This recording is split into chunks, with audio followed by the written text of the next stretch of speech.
పతనం అయిపోయిన అంటే కంటైనర్ పోర్ట్ దిశ ఎగుమతులు దిగుమతులు జీరో చేసేసారు. ఇప్పుడు గౌరవ మంత్రి గారు చెప్పిన దాంట్లో అంతకుముందు 25% మారిటైమ్ బోర్డుకి షేర్ ఉండింది. ఇప్పుడు జగన్మోహన్ రెడ్డి గారు ముఖ్యమంత్రి కాగానే దాన్ని కూడా అదానీ పోర్ట్ కంపెనీకి ఇచ్చేసేసి జీరో షేర్ చేసినారు.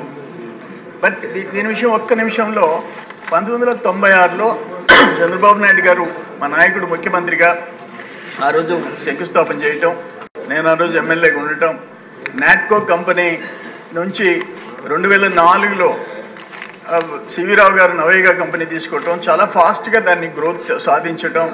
2000 దిశ ఇండియాలో 3 టాప్ పోర్ట్స్ ఉన్నాయి, ముంబై, చెన్నై, విశాఖపట్నం. దాంతో పోటీ పడే విధంగా 2019కి